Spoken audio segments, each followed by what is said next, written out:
Welcome back mga ropa, kwentuhan muna tayo. Pag-usapan natin ang nakakabilib na diskarte na ginamit ni Coach JJ Redick sa koponan ng Milwaukee Bucks. Itong diskarte na to mga ropa ay talaga naging sobrang effective, naging counter to sa koponan ng Milwaukee Bucks. Hindi sila nakaporma against sa koponan ng Lakers. Dinurog lang sila ng Lakers mga ropa dahil sa napakalupit, napakalakas na diskarte na to na ginamit ni Coach JJ Redick. Dito nga sa game na to mga ropa, sobrang gandang performance ang ginawa dito ng koponan ng Lakers. Kahit nakulang-kulang sila mga ropa, perfectly executed ang mga plays na kanilang ginawa sa koponan ng Milwaukee Bucks. Halos hindi nga makaporma dito si Giannis Antetokounmpo mga ropa against sa diskarte na ginamit dito ng koponan ng Lakers. Tambakol nga ang inabot dito ng koponan ng Milwaukee Bucks mga ropa, at dahil dito panalo ang koponan ng Lakers. 10-4 na sila sa standings, umakyat na sila sa standings sa West. Ngayon mga ropa, dito sa video na to, isa-isa na may natin ang sinasabi kong napakalupit na diskarte na ginamit dito ni Coach JJ Redick at ng koponan ng Lakers.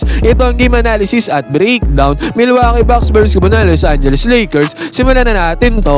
Okay, game. Ngayon mga ropa, dito muna tayo magsimula sa may first quarter. Ang unang uminit dito para sa koponan ng Lakers ay walang iba mga ropa kundi si Luka Doncic. Tinusta niya ang one-on-one defense dito ni Kyle Kuzma sa may 3-point area. Pasok ang 3-pointer dyan ni Luka Doncic. Basket is good. Samantala dito naman ang koponan ng Milwaukee Bucks mga ropa ay nag-attempt sa kanilang 3-pointer pero mintes ang tirada dyan ng Milwaukee Bucks mga ropa. At tingnan nga natin, interesting nga yung ginawa dito ni DeAndre Ayton na sabay. Kahit nandun siya sa may ilalim mga ropa ay nagbigay siya dyan na sabay against sa 3-pointer na to. At eventually nga mga ropa ay nagmintis yan. At sa possession ulit na to ng koponan ng Lakers, again mga ropa, mahirap talagang pigilan itong si Luka Doncic. Dalawang back-to-back 3-pointers nga ang kanyang ginawa dito mga ropa, kaya quick 6 points ang nagawa dito ni Luka Doncic. At sa pagkakataon na to mga ropa, heto umatake dito si Miles Turner. At kitang-kita naman natin yung close-out help defense na ginawa dito ni Jackson Hayes mga ropa. Isa to sa nagpapanalo sa Lakers dito sa game na to mga ropa. Yung depensa nila doon sa may ilalim, doon sa may paint, nahirapan talaga ang koponan ng Milwaukee Bucks na magkaroon ng points in paint dito sa game na to. At dahil ba dyan mga ropa, nagkaroon pa ng easy 2 points si Luka Doncic dito sa may drafts. Pumasok na yan mga ropa, may kasama pang foul. And again mga ropa, nagmintis na naman ang tirada ng koponan ng Milwaukee Bucks dito sa may 3-point area. Malaking factor din ang kanilang shooting dito sa game na to mga ropa. Kukonting 3-pointers lang ang napasok ng Milwaukee Bucks dito sa game na to. At dahil dyan nagkaroon ng fast break itong si Dalton Knecht, nagkaroon ng 2 points dyan si Dalton Knecht sa may fast break. Basket is good. At eto ulit mga ropa, sumubok umatake dito ang Milwaukee Bucks dito sa may loob. And again mga ropa, enough resistance na naman ang ginawa dyan ni Jackson Hayes dyan sa may ilalim sa may paint. Sinabi ko nga sa inyo mga ropa, talaga matindi ang defense ng koponan ng Lakers dito sa game na to sa may ilalim sa may paint. At ang tendency outcome ba niyan mga ropa, nagkaroon pa ng fast break dito ang koponan ng Lakers. Alley-oop play papunta kay Jackson Hayes. Defense turns into offense mga ropa. Basket is good, easy money para kay Jackson Hayes. At sa pagkakataon na to mga ropa, talaga nagmimintis ang koponan ng Milwaukee Bucks doon sa may ilalim sa may paint. At dito nga sa possession na to mga ropa, nagkaroon ng good defense dito ang koponan ng Lakers. Again mga ropa, nakakuha na naman sila ng possession dyan.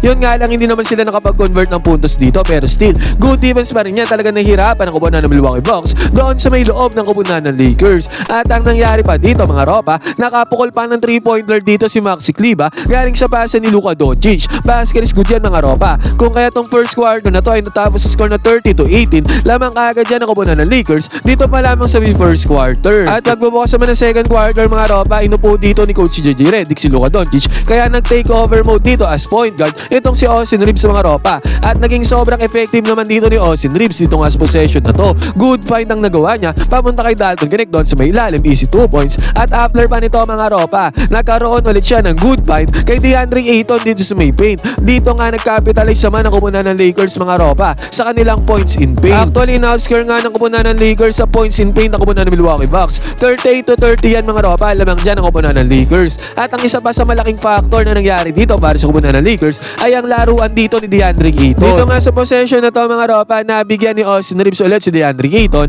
Pick and roll play to mga ropa, I mean pick and pop play pala. Dito sa may perimeter, hindi nag-roll dyan si DeAndre Ayton. Mid-range jumper kagad ang napasok dito ni DeAndre Ayton. Basket is good. At dito na din sa pagkakataon na to mga ropa, pumasok na dito si Giannis Antetokounmpo. At dito na natin nasaksihan ng bakbakang Giannis versus DeAndre Ayton. Ang nangyari dito mga ropa, inatake ni Giannis Antetokounmpo ang depensa dito ni DeAndre Ayton mga ropa. At ang nangyari dyan, talagang nahirapan dito si Giannis Antetokounmpo dahil may help defense din na binibigay dyan ng koponan ng Lakers against kay Giannis. Good defense yan mga ropa by DeAndre Ayton at sa buong koponan koponan ng Lakers. At ang tendency outcome niya na ay kick out na lang ni Giannis Antetokounmpo ang bola sa kanyang teammate. Yun nga lang, maalas at maalat nga sila dito sa may 3-point area. Mintes ang tirada niya sa may 3-point area mga ropa. At sa pagkakataon na to mga ropa, again, nagkaroon na naman ng play ang koponan ng Lakers papunta kay DeAndre Ayton. And kitang-kita natin dito, si Giannis Antetokounmpo ay nandito sa may left side baseline. Kaya wala siya nagawa dyan mga ropa kung hindi tignan na lang dito si DeAndre Ayton. At mabilisan naman nakapuntos dyan si DeAndre Ayton mga ropa against sa depensa ng koponan ng Milwaukee Bucks. At ito ulit mga ropa, tignan ulit natin dito. Giannis Antetokounmpo versus DeAndre Ayton ulit mga ropa. Pero this time mga ropa, dahil nga maganda ang depensa na nilalaro ni DeAndre Ayton against kay Giannis Antetokounmpo, hindi niya tinake ang risk dyan mga ropa. Pero eventually, nag-meet nga sila sa area dito mga ropa at grabe pa din. Grabe pa din ang depensang hinarap dyan ni DeAndre Ayton. Pero sa pagkakataon na yan, na-foul dito si Giannis Antetokounmpo. Pero kitang-kita pa din naman talaga natin na talagang nahihirapan si Giannis Antetokounmpo against sa depensa ni DeAndre Ayton. Ito pa nga ang isang example mga ropa dito. Giannis Antetokounmpo ulit umatake sa depensa ni DeAndre Ayton. Umikot-ikot na nga din si Giannis mga ropa. Yun nga lang, ganun pa din. Wala siyang napuntahan dito against sa depensa ni DeAndre Ayton. Kick out na lang ni Giannis Antetokounmpo yung bola mga ropa. Buti nga kahit papano ay nakapagpundar sila ng 3-pointer dito sa possession na to. At ito ulit mga ropa, another example ulit na kung saan inatake ulit ni Giannis Antetokounmpo dito ang depensa ni DeAndre Ayton. And again mga ropa, yung help defense, yung depensa dito ni DeAndre Ayton ay malaking factor talaga para mapigilan ang opensa ni Giannis dito sa may second quarter. At ganun ulit mga ropa na i-kick out lang ni Giannis yung bola dahil wala siyang magawa dyan doon sa may ilalim, doon sa may paint. Pero eventually mga ropa, dyan sa proseso na yan, bumalik ang bola kay Giannis Antetokounmpo. Ang nangyari naman dito, na-foul siya dyan ng koponan ng Lakers. Pero still mga ropa, doon sa presensya, doon sa may depensa, sa ilalim ng koponan ng Lakers, malaking factor yun mga ropa para pigilan ang koponan ng Milwaukee Bucks dito sa may first half, kaya sila natambakan. At ito pa mga ropa, dito sa possession na to ng koponan ng Milwaukee Bucks, good defense pa ang ginawa dito ng koponan ng Lakers. At dahil din sa good defense na mga ropa, nagkaroon sila ng fast break at nag-end up ang bola sa kamay dito ni DeAndre Ayton. Siya na ang bahala dyan mga ropa. Nakapagpundar ulit ng another easy 2 points dyan ang koponan ng Lakers courtesy of DeAndre Ayton mga ropa. At sa pagkakataon na to, again, ang depensa talaga ng Lakers ang nangingibabaw dito sa may first half mga ropa. Ang nangyari dyan, still na naman para sa koponan ng Lakers, hindi man sila nakapag-convert ng puntos dyan, pero still, napipigilan nila yung possible offense ng koponan ng Milwaukee Bucks. At sa pagkakataon na to mga ropa, umatake dito ang koponan ng Milwaukee. At again mga ropa, ang presensya ni Jackson Hayes doon sa may ilalim ay nangibabaw dyan mga ropa para magbintes ulit ang tira dito ng koponan ng Milwaukee Bucks. At ang nangyari pa dito sa may fast break, tumatakbo pala dyan si Jackson Hayes mga ropa at nabigyan siya ng bola. Slam dunk pa ang ginawa dito ni Jackson Hayes. Fast break with style mga ropa, easy 2 points para kay Jackson Hayes. At again mga ropa, sa pagkakataon na to, dahil sa presensya ni Jackson Hayes doon sa may ilalim, doon sa may paint, wala talagang maging galaw ang koponan ng Milwaukee Bucks doon sa may ilalim, doon sa may loob. Kaya ang nangyari dito mga ropa, nagresulta pa to sa good defense sa koponan ng Lakers. At dahil dyan nagkaroon pa sila ng possession dito mga ropa na kung saan napakagandang play na to.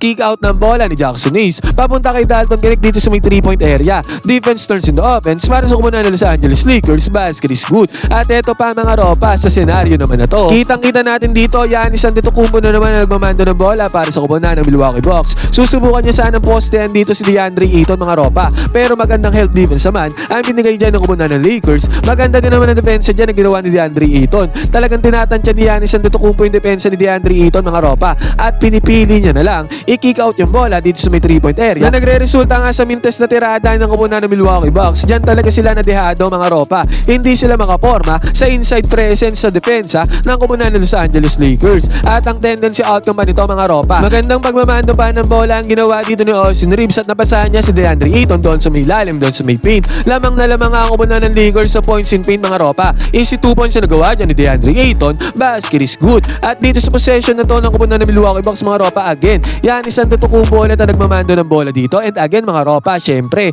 DeAndre Ayton pa din ang bumabantay sa kanya dyan. At kitang-kita natin dito mga ropa, talagang hindi mabakbak ni Giannis Antetokounmpo ang depensa dito ni DeAndre Ayton. Mid-range jumper nga ang pinakawalan dito ni Giannis. Hindi niya kayang bakbakin ang depensa ni DeAndre Ayton. At mintes ang tirada dyan ni Giannis mga ropa, tendency outcome nito. Nagkaroon naman ng 2 points si Luka Doncic galing sa mintes sa tirada na yan ni Giannis. At ito pa mga ropa, kung di talaga kayo naniniwala sa akin, sumubok pumasa si Giannis doon sa may loob mga ropa. And again, muntikan pa nga makakuha ng steal dito ang koponan ng Los Angeles Lakers. Good defense nga kasi nilalaro nila dito sa game na to mga ropa. Pero napunta naman ang bola dyan kay Giannis Antetokounmpo. Frustrated na nga siya sa pagkakataon na to mga ropa.